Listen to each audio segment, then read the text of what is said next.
HR Recruits webinar about mental health, what to consider in the workplace. My name is Amy McLeod and I am a consultant from HR Recruit. I'm joined today by panellists from Warner Goodman solicitors. They will be conducting a presentation and sharing their knowledge about the key points you need to consider around mental health within the workplace. Then towards the end of the session, there'll be an opportunity for you to ask questions using the chat box at the bottom of the screen. There is no email facility, contrary to what Zoom may have informed you. I'm now going to pass you over to Natasha Young, who is the HR and Training Manager for Warner Goodman, and she will introduce the panellists and run through the slides. So you should be able to see some slides coming up now. Okay, so if we start with the basics, what is mental health? Mental health, as probably most of you realise, is still pretty much a taboo subject, even though there's some evidence to suggest that progress is being made. And certainly, you know, things have got a lot better than when I first started working in HR. Over the last 25 years, I have seen at first hand how managers will, on one hand, sign off on the latest mental health day initiatives within their organisation. And certainly these days, we'll see all the right things on LinkedIn.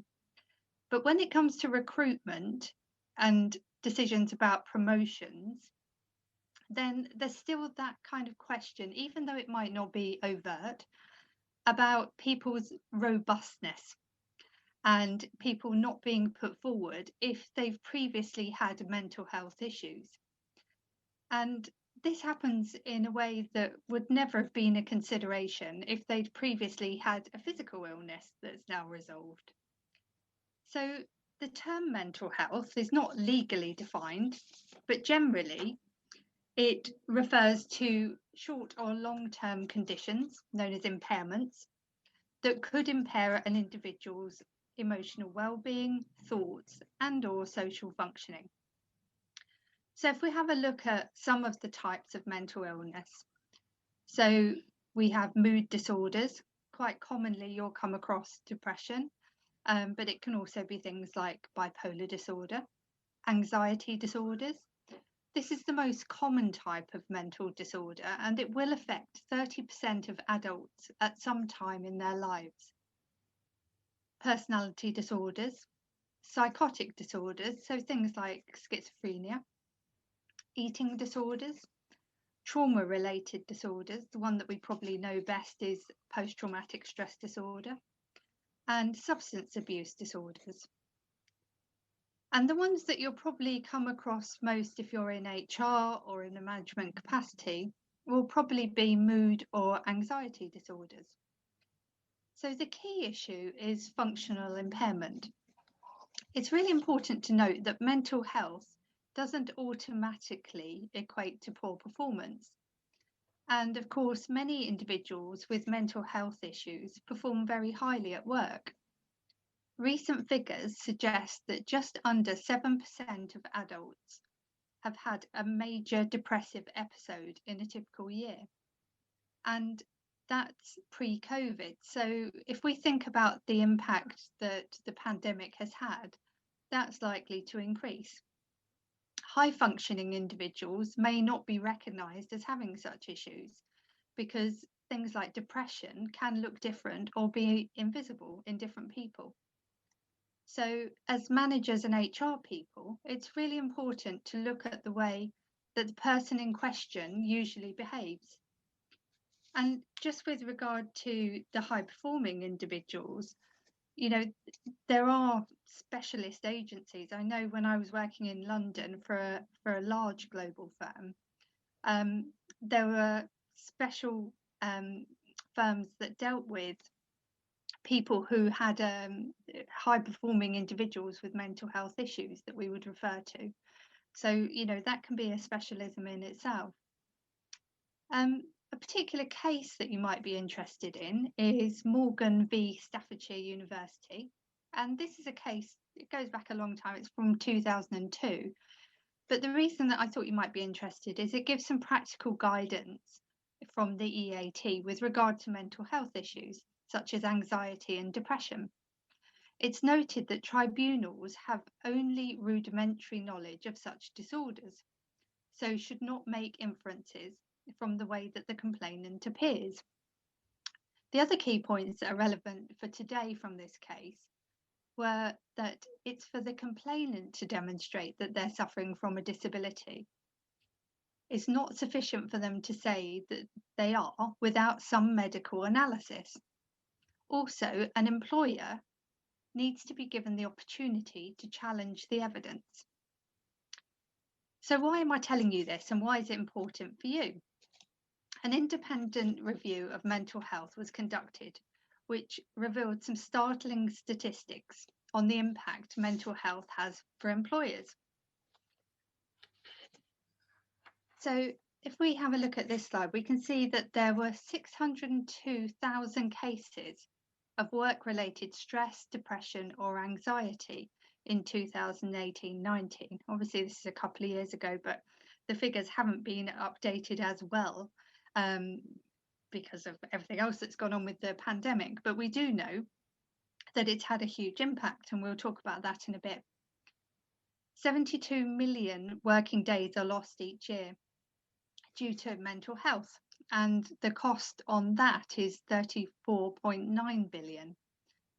Mental health is one of the biggest causes of sickness absence, and the true cost to employers has been estimated pre-COVID again as up to 42 billion, which is made up of sickness absence at 8 billion, presenteeism at up to 26 billion. So this is often an area that's not considered, but that low productivity because of mental health issues obviously it has a huge cost. And then staff turnover, which again might be one that you'd expect a bit more, at 8 billion.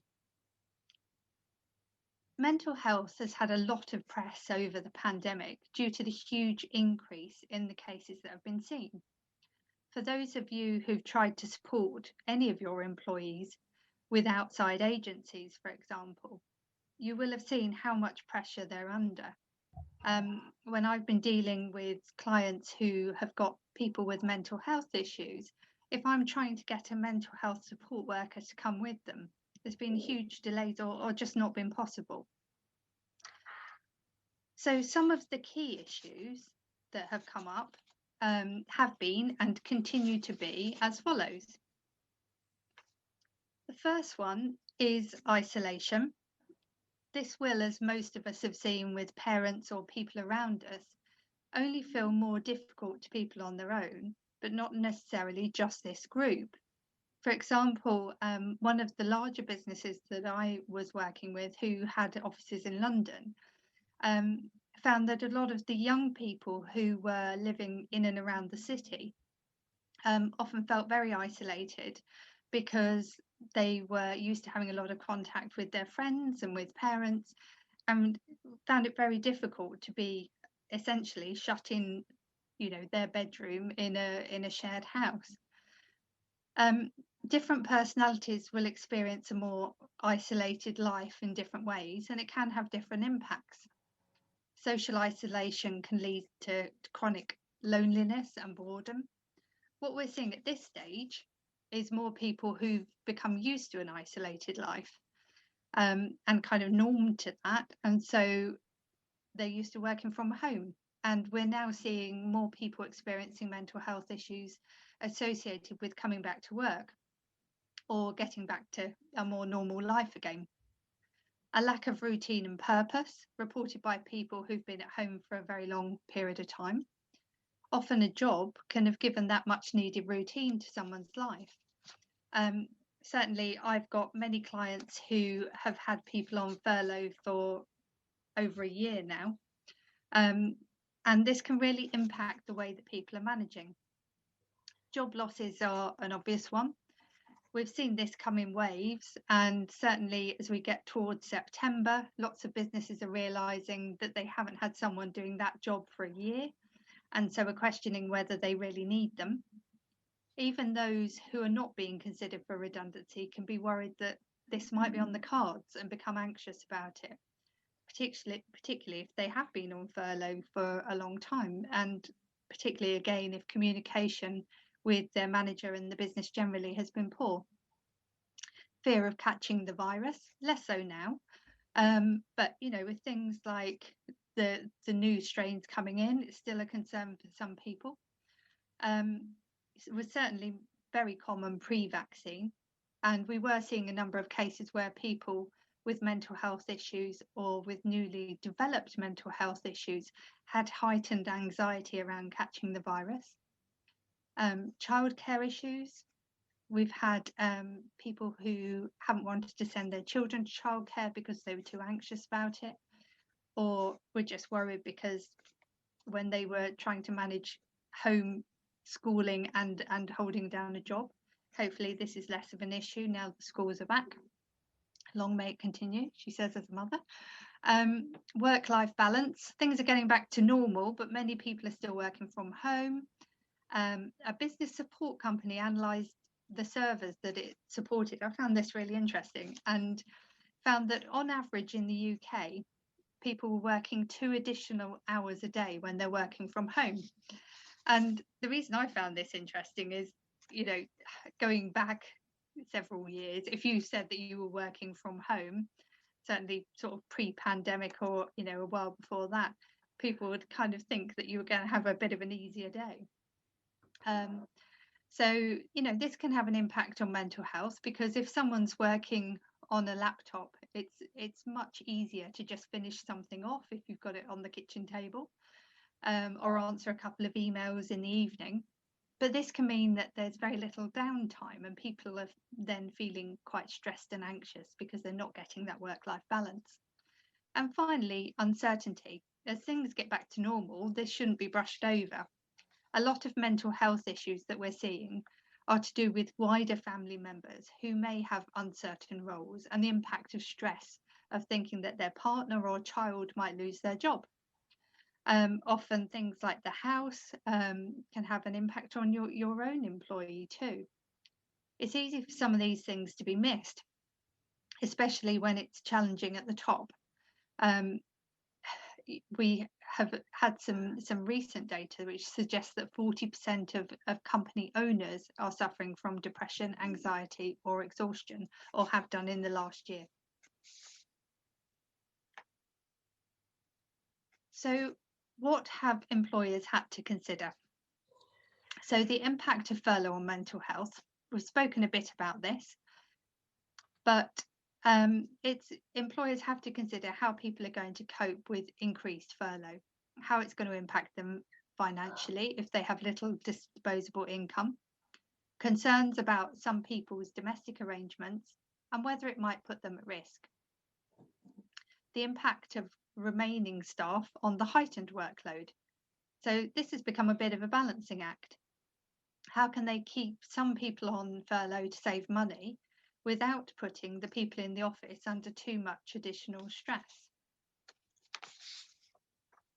Staying in touch with employees in a remote world. How much should they or could they commit to staying in touch? What does this look like? When's too much? When's too little? Missing the signs of poor mental health. Often managers aren't sure what to look out for, but they're the only link that the employee has on furlough. So again, how do they lessen that risk? Fair and consistent treatment of all staff, particularly in bigger organisations. So how do they ensure that all of the managers are putting in the same effort and picking up the issues where they do exist? And finally, providing a safe workplace for employees. This has obviously been a bit of a moving feast, and I'm sure you've all been involved in this. But the risk assessments for COVID were not even a consideration before March 20, and now they're a common parlance in every workplace. But again, this has put a huge pressure on employers and managers who face fines and bad internal and external publicity if they get this area wrong. So I'm now going to hand over to Howard, who's going to take us through some of the legal obligations. Thanks, Natasha. So yes, indeed, in terms of the legal obligations, plainly the employment relationship is one based on contract, and contrary to what quite a few employees tend to think when they say, oh, I haven't got a contract, what they do have is likely to be an implied contract. So at the very minimum, an employee should be given the Section 1 statutory statement of particulars of employment, which is in effect an abbreviated version of a contract. But leaving that on one side, there are a lot of other implied obligations which an employer has to bear in mind in that contractual relationship. So one of the contractual obligations, it's an obligation implied by law. It's not written down in terms of a black and white contract with the employee, but it's an implied obligation to provide a suitable working environment. So in the past, cases based on that obligation have covered things like bullying in the workplace, which may not necessarily be based on a protected characteristic, but bullying, things like in the past, smoking, temperature, obviously that's now changed, things like temperature in the workplace as well. So those are things which relate to a suitable working environment. But of course, more recently, issues such as social distancing and addressing the COVID issues, that has brought to the fore the obligation to provide a suitable working environment. So that obligation to provide that environment then shades also into what's called the overarching duty to ensure trust and confidence. So this covers a multitude of sins, if you like, but certainly the obligation is to provide, is to make sure that there isn't a breach of that obligation without some reasonable and proper cause to do so. And the obligation is not to seriously damage or destroy the relationship of trust and confidence between the employer and employee. Now, that does mean it covers a broad range of issues, such as, for instance, providing appropriate support in the workplace. For instance, we've acted for an employee some years ago who was in a substantial sales role.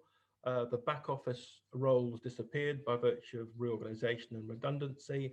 The salesman's role was, the rug, shall we say, was pulled from under them. They were unable to make the sales which they were aiming to do, and they pursued a claim of constructive unfair dismissal. So again, somebody with a mental health impairment may also be in a position where they may be struggling to do their job, and again the support should come in to enable them to do that. And again, that shades into reasonable adjustments. Again, issues such as stress and anxiety associated with, for instance, a transfer from one office to another or change in role.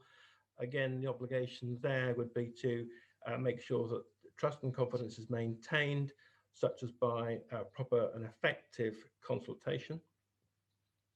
So one can discuss the duty of trust and confidence at great lengths, but it does cover a broad range of issues. But if the employer's actions are seen through that prism, if you like, of maintaining trust and confidence, then that is a great help. Also, there is an obligation not to inflict any sort of injury, personal injury, psychological injury, particularly relevant to mental health issues. So there's a duty of care on the employer in the tort of negligence. And again, the employer must make sure that it doesn't do anything which is going to cause psychological injury, say particular relevance to the mental health setting. And of course, individuals can pursue claims through the employment tribunal in relation to a personal injury if it's as a result of discrimination, perhaps in relation to disability discrimination, or indeed other protected characteristics. So also, again, shading into the duty under the Health and Safety at Work Act, the employer is under a duty to take all reasonable measures to ensure the health, safety and welfare of those they employ at work. So for instance, if there is a contractual term to undertake overtime, then the obligation to consider health and safety would apply in relation to the discretion with respect to requiring someone to do overtime. Perhaps if it's excessive, too frequent, again, may have an impact on their stress, anxiety, well-being. The obligation there is to make sure that the decision-making on overtime is exercised reasonably and therefore to take into account the employee's health and safety. Again, mental health issues may well amount to a qualifying disability under the Equality Act. So the bar for something being a disability is a relatively low one. So if there is a physical or mental impairment that has a substantial and long-term effect on an individual, which may be likely to last for 12 months or more, and has a negative impact or makes it more difficult for them to do the job they wish to do, and it has an impact on the normal day-to-day activities, then it's likely to be deemed to be a disability. So as I say, it's a relatively low bar. Substantial and long-term impact. Substantial is, again, something which is, the courts have said that substantial means something which is more than trivial. So a number of different characteristics are protected, ranging from dyslexia through to all sorts of other substantial physical and mental impairments. So when an individual does have such a disability, or even if the employer thinks they might, based on reasonable evidence, or just to be a supportive employer, should make sure that where there is any doubt, they should at least consider the duty to make adjustments.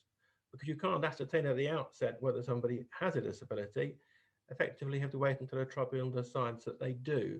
So no one can point to a registration or a document to say they are disabled.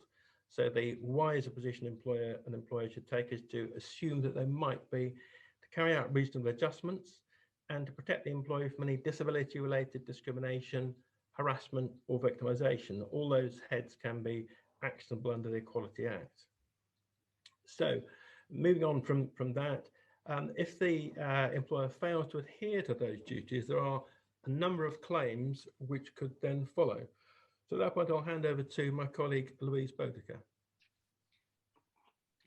Thanks, Howard. So as Howard has already mentioned, if mental health is considered a disability, i.e. It does significantly impact an individual's ability to carry out their normal day-to-day activities, and it's lasted or likely to last more than 12 months, then you as employers do have a duty to support them, assist them through it, assist them with it, in order to avoid any sort of unwanted claims arising as a result of the disability itself. So there are 4 categories of claim linked to disability discrimination, so which if the mental health condition is considered a disability. The first one being direct disability discrimination. And this occurs when an employee is treated less favourably because of their disability than someone without a disability would be treated in the same circumstances. Direct discrimination can also occur by association. So an employee is treated unfairly because of their connection with someone with a disability. So if they're looking after a son or a daughter who's got mental health conditions, and they're treated unfairly because of the care needs they have to provide for them, then that can be considered direct discrimination as well. And it can also occur by perception. So if an employee is treated unfairly because their employer thinks they might have a disability or a mental health condition, then that can also fall within the direct discrimination limb. We've then got indirect discrimination, disability discrimination. This occurs when there's a policy, practice, criterion in place within your workplace, a PCP, which applies to everyone in the same way, but which actually puts disabled people at a particular disadvantage compared with somebody who isn't disabled.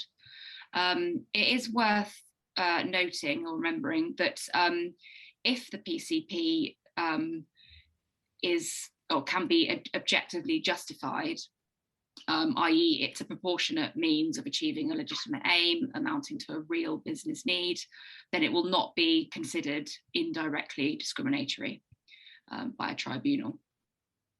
We've then got discrimination arising from a disability, which will occur when an employer treats an employee unfavourably because of something arising in consequence of their disability, rather than the disability itself. and the employer cannot show that the treatment is, again, a proportionate means of achieving a legitimate aim. So, for instance, if you weren't allowed to allow an employee reasonable time off work in order to attend therapy sessions that they need in order to help with their mental health condition. And then the final one, as Howard has also touched on briefly, is the failure to make reasonable adjustments. Now, this duty is really essentially at the heart of disability discrimination law, and it's where any practice, criterion, policy, or some sort of workplace feature puts a disabled person at a disadvantage, and the employer needs to make any sort of adjustment which is reasonable in order to remove that disadvantage for that employee. It's also worth remembering, actually, that where the employer doesn't know or couldn't reasonably be expected to know that an employee has a disability, then there will be no discriminatory conduct. Obviously, if the employee doesn't tell you that they've got issues or a disability, then you're not to know, but that doesn't go to show that you shouldn't, if you suspect it, do your sort of own investigation, i.e. ask them if they're okay, ask them if they need any help, whether they need time off, extra time to consider the help that they need, because they might not be forthcoming. As Tash mentioned, it's still a bit of a taboo subject at the moment. So make sure you do your investigations. So this sort of moves us on to the potential claims that can come as part of mental health issues employers could bring. If they were dismissed and the employee can link it to the fact that they had a disability or a mental health condition, this could be unfair dismissal. So if they have been dismissed, like I said, unfairly because of their disability, and they could prove a causative link between the two, they'd probably also at this point bring a disability discrimination claim as well. But unfair dismissal can come as a result of that dismissal. We've then got the disability discrimination, and as I've obviously mentioned, the four separate claims that come with that. Failure to make reasonable adjustments, if these would overcome a substantial disadvantage, then they need to be made. And if they're reasonable, obviously, if you haven't got the means, the funds to do so, and you can sort of suggest that it's not possible, then that might be considered not having failed. But you have to sort of do everything reasonable in order to help the particular employee with their disadvantage. We then got bullying and harassment. So if the employee is treated in such a way as to violate their dignity or create or a hostile, humiliating, intimidating, degrading environment is created because of their disability, then this will be most likely bullying and harassment. So, for example, an employee has a mental health condition. The employee's manager knows about this, and they often make offensive, rude, and insensitive remarks in the open plan office so that every other employee can hear about their mental health condition. Then this is likely to be harassment. And then victimisation. If an employee is treated unfairly because they have done a protected act, such as bringing a discrimination claim, complaining about harassment, or getting involved in some way with another employee's discrimination claim, then this will be likely to be considered victimisation. So an example of this would be where an employee's colleague has a mental health condition. The employee supports that colleague with their grievance against the company about that disability discrimination. And then after this, the employee's manager, for instance, refuses to promote them on the basis that the loyalty to the company is in question because they've supported another colleague with their discrimination claim. So I'm now going to pass back to Tash, who's going to go over some sort of, practical steps in order to avoid potential claims arising. Okay, so some of the things that you can do as employers are, first of all, to build a culture that actually supports mental health. So really it's fostering a culture of support and openness. Really here it's about making it as authentic as you can. Whatever you're going to do must fit your culture. But some of the things that companies that I have come across that have really worked well have had mental health champions, i.e. people that understand a bit more about mental health and can be people that are signposted to if people need support. Have asked people who've overcome mental health issues to talk about or write about their experiences within the business, including what went well, as well as things that could have gone better within the company, so that the company can take this on board. Giving self-care days, a day where people can go and do something on their own or with colleagues to support their mental health well-being. Providing signposts on mental health podcasts, getting people in to support mental health, such as mindfulness, yoga, meditation experts, all those kinds of things. And obviously, that's really going to depend on your company. If you've got 3 people in your company, you're probably not going to have a mental health champion, but you know, make it fit for you. The tone is set at the very top. People talk. There's no point in putting up mental health awareness posters when everyone in the business knows that the 2 people who said that they had mental health issues last year are the 2 that were made redundant. One area that's really important is work-life balance and the message that is sent out, perhaps without realising it. So, you know, if there's somebody who is always sending clients messages out in the evening and working 80 hours, you know, don't make them the person that's heralded as being the shining star within the business. You've got to really make sure that you're sending out the right messages on mental health, because people will read more into it. Sometimes it's managing the messages in you know, making sure that you don't have that long hours culture, or if you do, then trying to balance that out in different ways. Provide training on mental health issues, especially middle managers. So if your managers don't know what they're looking out for and don't know how to have a conversation about mental health, they're not going to do it. Review the organisation's policies and procedures. Signpost what people should do if they're feeling unable to cope, because quite often when I get involved as an HR consultant, people have said, well, you know, I have been having problems for a while, but I didn't know what to do. And if they haven't got that relationship with their manager and their manager isn't trained, then both parties can feel a bit stuck. Introduce independent counselling services, or see if you already have it. A lot of companies would be surprised to find that they already do have some kind of provision for this under their existing healthcare. I mentioned mental health champions within the organisation, but you might also want to consider mental health first aiders. And I know Amy's going to talk a bit more about that, because there is going to be a follow-up session on that after our one. So, you know, certainly something to think about. But overall, any mental health initiative will give you, you know, positive feedback to your company and will actually help your bottom line, even though sometimes that's not going to be visible straight away. The key thing really is to make sure that your line managers can spot the signs. So key things to look out for and to really make sure that people are able to consider are: is there an increase in unexplained absences or sick leave? Is there poor performance, especially if it's out of character? Always ask if there is something else going on. Poor decision making. And here, you know, everyone makes poor decisions sometimes, but here I'm talking about erratic or seemingly irrational decision making. Sometimes that's a sign that people just aren't thinking straight generally because there's something else happening. A lack of energy and uncommunicative behaviour. So, you know, if something really seems wrong, but the person's still saying, I'm fine, obviously you can't make them tell you, but sometimes it takes a couple of attempts or different approaches. Poor cooperation and engagement with colleagues can often be a key sign.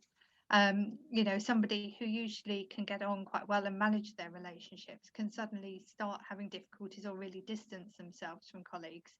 And again, that's something that would need to be explored. And erratic behaviour generally. So if somebody is behaving strangely in meetings, generally doesn't seem to be coping in the way that they would, or is not as calm as they normally would be, often this can be a sign to look out for as well. So finally, if we look at the approach that, you know, is an ideal within anybody's organisation, Key things are regular communication. This has been the single biggest issue during lockdown in terms of mental health issues that have turned into grievances and other issues within organisations that I've been dealing with. So, you know, do make sure that you are having the one-to-one meetings. Don't let these slip because of COVID or furlough. You know, they really are important. If you do suspect that somebody has mental health issues, have they been to see their GP? And really talk to them about services that a GP might offer, even if you're met with, oh, there's no point, I don't want to be taking antidepressants. You know, it's useful to make yourself aware of some of the things that a GP might talk to them about, so that they can see that there's going to be a range of things that, you know, and that conversation would be worth having. Find out if they've got outside support in place. Have they got family? Have they got friends? Have they got previous counsellors that might be able to support them? Do consider referral to occupational health. If you're concerned and the issue is having an impact on them at work, do suggest it. Smaller employers are often put off because there is a cost often if you're doing this privately, especially if they have been signed off work. But it's really worth doing that because it can move the process along and actually inform you, particularly if it's with a mental health specialist. Have a think about reasonable adjustments that can be put in place. Phased return, working from home, not managing certain meetings that are making them particularly stressed or anxious, are all sorts of things that you can do. Do monitor your staff workload, set realistic targets, and be supportive. You know, make the conversation about them and see what you can do. One issue that people often report is that the line manager will ask them if everything's okay, and then because that's quite an uncomfortable conversation, they'll often then turn around the conversation and say, oh yeah, well, and start talking about themselves. So, you know, keep it really focused on the person and try and listen as well as you can to see what would help them. Okay, so I'm now going to hand back to Amy, and Amy's going to tell you about next steps on the mental health agenda. Thank you, Natasha, and thank you all for that really informative session. I'm actually going to pass back to Karen, and we're going to run through some questions from the listeners for the panel to answer. Hi, thank you, Amy, and thank you to all of my colleagues, to Howard, Louise and Tash. I hope you agree that was all really interesting and so relevant at the moment. So there are a couple of questions in the Q&A and the chat. So the first one I've got, I'm just going to ask Howard a question about reasonable adjustments, if that's okay, Howard. So you touched briefly on the point of reasonable adjustments. Why is it so important for employers to consider reasonable adjustments when it comes to mental health concerns, and what kind of recommendations are there for employers as to what adjustments they can be making?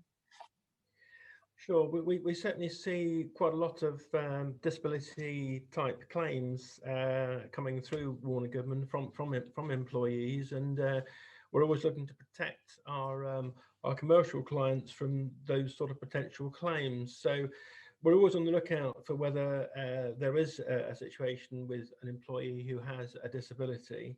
Now, in terms of what a disability may amount to, I've touched earlier upon the fact that there has to be a substantial and long-term adverse effect on the individual's ability to carry out day-to-day activities.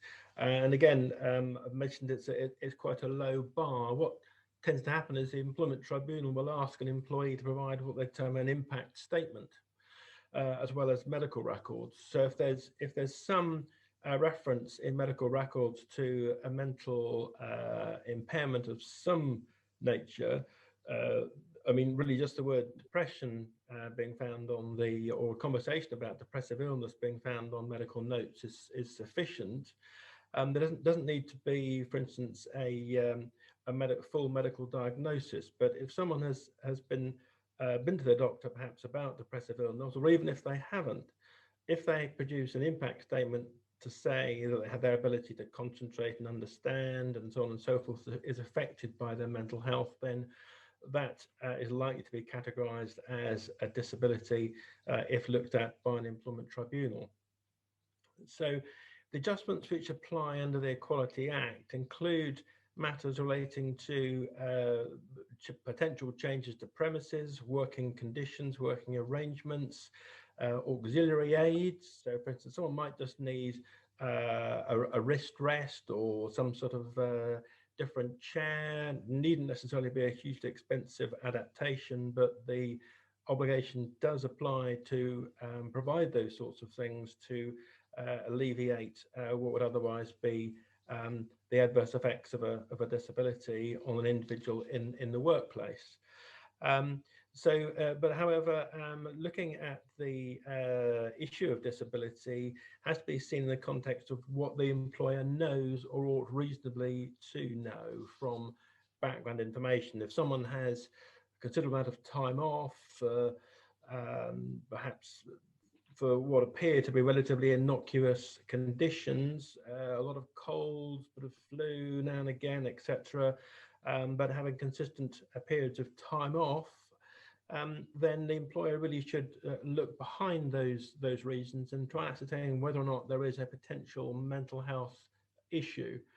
And I've heard it said that if someone is off work for more than perhaps 3 to 4 weeks, one has to look at the return in the context of whether they have perhaps developed a level of depressive illness, perhaps anxiety, and that one should consider adjustments, adaptations.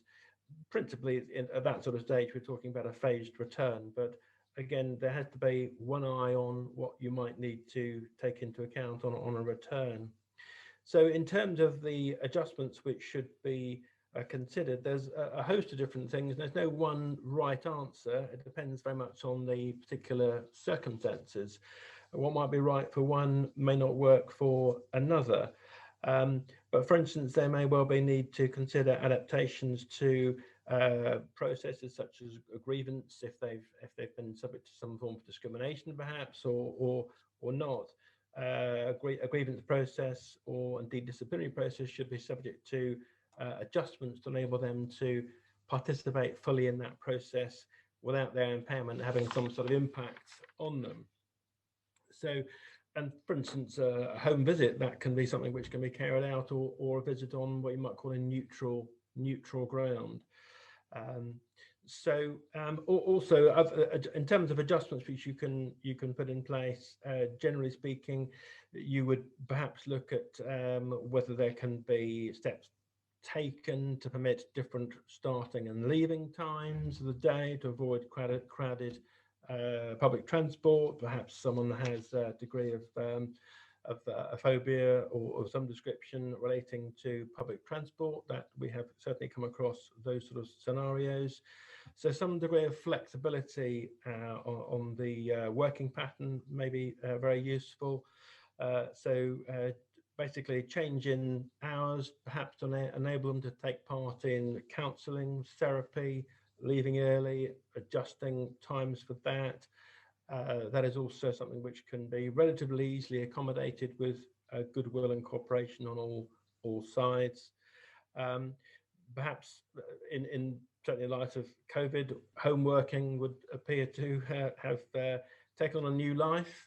And therefore, in terms of disability, it may well be the case that home working can be seen to be both effective from the employer's point of view and may well accommodate as an adjustment for those who particularly need that. Not home working necessarily all the time by any means, but certainly as part of an overall package of measures. Maybe even changing some job functions, maybe a change in level of responsibilities. And that is something which can also be considered. Transferring the employee to another role, an existing vacancy, that may be a fairly dramatic change, but if the employee is content to do that, if it works for all parties, that may save their role, or rather save their employment relationship, and enable them to continue, and also would perhaps preserve their mental health and the anxiety associated with potential dismissal. As I've touched on, modifying discipline and grievance procedures, as well as redundancy processes as well. redundancy we see all the time, giving rise to significant mental health issues, maybe short term, but nonetheless, there are issues arising from that, anxieties, and making adjustments to that process is also very much a helpful step. So as I said, there's no one right answer for adjustments. It's taking each case as it comes, really, and thinking sometimes perhaps creatively about how you can deal with what adjustment might suit a particular individual with their particular impairment. Perfect. That's lovely. Thank you, Howard. What we have got a couple more questions that have come into the Q&A. Just one thing to say, if we don't get to everyone's questions, thank you ever so much for putting them in the chat.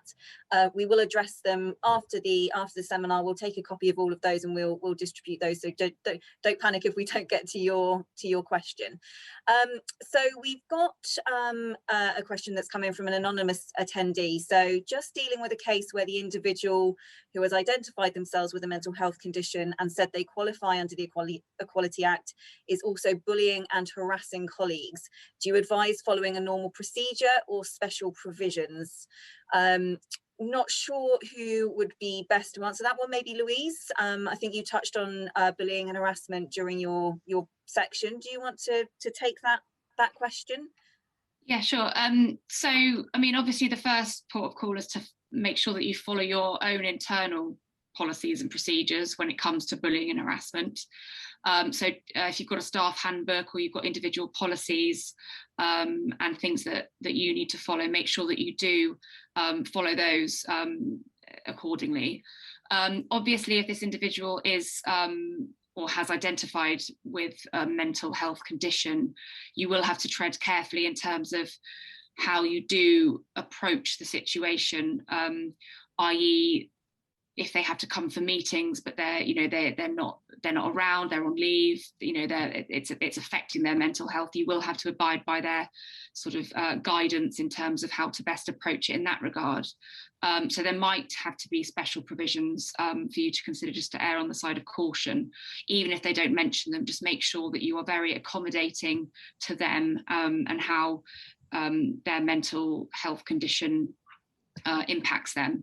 But if they are certainly breaching internal policies with regard to bullying and harassing other colleagues, then of course you must take action, you must discipline them accordingly. But it's difficult because obviously if they've identified with a mental health condition, then you will have to take that into consideration on how you do approach it. It might be that you need the process might be slightly elongated, giving them time to sort of come to meetings and be available. But it also depends on the actual mental health condition itself. So if it's stress and anxiety, it might be different to if they're got sort of schizophrenia, or they've just they're just a bit down in the dumps, as it were. Yes, firstly, consider your internal policies, absolutely, if they are bullying and harassing other people and those other people are complaining about it and it's affecting them. But like I said, you've got to take into consideration their mental health conditions and any sort of reasonable adjustments, as Howard mentions, in order to accommodate that as well. Perfect. Thank you, Louise. We might have time for two more, but we'll cover one first of all. Tash, I don't know if you want to cover one that's come in about how to manage and support an employee. So a question's come in. Do you have any advice for an employer to manage and support a functioning alcoholic? No obvious signs or effects on work produced, or no signs of drinking during working hours, but very obviously drinking in the evenings on their own time. Yeah, I will come back to the practical bit on this, but it might be worth Howard just talking about alcoholism, because actually it's quite specific in the legislation with regard to disability. So Howard, I don't know if you want to just mention how that's treated.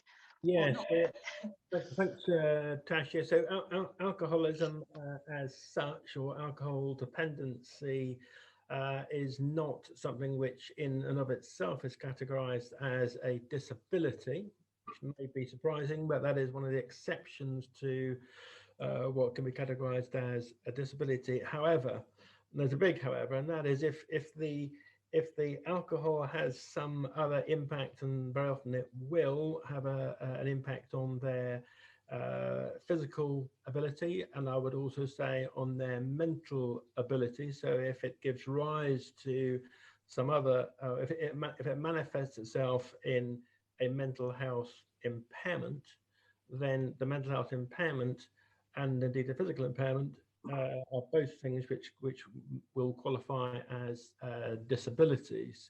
But simply someone who has an alcoholic dependency in and of itself doesn't qualify as an impairment. So one has to look at whether it's affecting them in some other way before the issue, for instance, the right not to be subject to discrimination and the right to have reasonable adjustments then applies. I would say in many cases of functioning alcoholics, there is almost always some other aspect which you would have to give some consideration to. So yes, it's an important point. No, thank you. And I think, you know, some of the case law on this is some of the tests around things like alcoholism with depression, and even though the depression would still be a disability, even though it's perhaps in part caused by the alcoholism, which would not be. So you know, it is an area that might be worth sort of seeking advice on. But from a practical point of view, I think, you know, it's always worth having a look to see what can be done, seeking medical advice, which I'm sure, you know, you may have already done. So, you know, each individual case I would take on its own points. But I think sometimes it's worth talking to the person's GP if they've got a long-standing relationship with their GP and the GP is aware of the alcoholism. You know, finding out if there's anything else, seeing if when you're having meetings, if they want to bring anybody else that is close to them and understands their alcoholism, whether that be a partner or a best friend or somebody from Alcoholics Anonymous if they're following that program. So, you know, I would really sort of see if you can bring support people into it, so that you can actually build a plan together, to see, you know, as we've discussed just now, you know, whether there are any associated mental health problems as a result of the alcoholism. Brilliant, thank you, Tash, and thank you, Howard. I think we'll probably draw it there in terms of the questions that are in the chat. There was just one more on there that I just wanted to address very quickly. One of the delegates has said, would we be able to obtain the recording of this or a copy of the presentation at all? It's really useful, and I feel some of my colleagues would really benefit from this. Amy, I do believe it is being recorded, and I think you'll distribute everything afterwards. But I also just wanted to mention that we have probably only covered the tip of the iceberg in terms of mental health, which I'm sure you can appreciate. We are actually running our own mental health masterclass in a few weeks' time, which will be a bit more in depth. So if you want any more information about that, then I'll ask Amy to forward the details on. And if you did want any in-house training, Tash actually runs that for us as an organisation, as a firm. She can come in and give specific training to your managers if anyone would find that of particular interest. So sorry, Amy, for that slightly shameless plug there, hope you don't mind, but just thought I'd touch on that before we come to a close. So from everyone at Warner Goodman, thank you ever so much. I know that Amy just wanted to say a few more words before we officially close. So Amy, over to you. Thank you. And yes, just to reiterate, the call is being recorded, so I will put a post on LinkedIn afterwards, which will give you the opportunity to ask for a copy of the recording. So we will send out some correspondence to the people that signed up for the event, and if we didn't get to answer your question, please feel free to email me and we'll do our best to reply in a timely manner. I'd also like to remind you that we have a follow-on Mental Health First Aid, a virtual boardroom event being held by Marion Hewitt on Thursday the 27th of May at 12:30. This session will give you the opportunity to reflect, discuss the topics covered today, and consider the practical steps you may take. Details on how to book the event will be included in my follow-up email. As I just mentioned, I'll put a post on LinkedIn, so if you can put a comment on my LinkedIn post, to those of you that are on LinkedIn, this would be much appreciated. We do not charge for these events, so adding your comment just will increase our brand awareness. We also have a Guild networking group for HR professionals. It's a bit like WhatsApp, where members can ask questions, network and share ideas. I will send out a link on the email this afternoon, so please join if you haven't already done so. If anyone is recruiting, finally, we also have accountancy recruit and FD recruit within the group that runs alongside HR recruit, so feel free to contact me and I can put you in touch with the relevant consultant. And that's it really. So to finally say thank you so much, a massive thank you to our panelists and for your time, and to all our listeners for tuning in.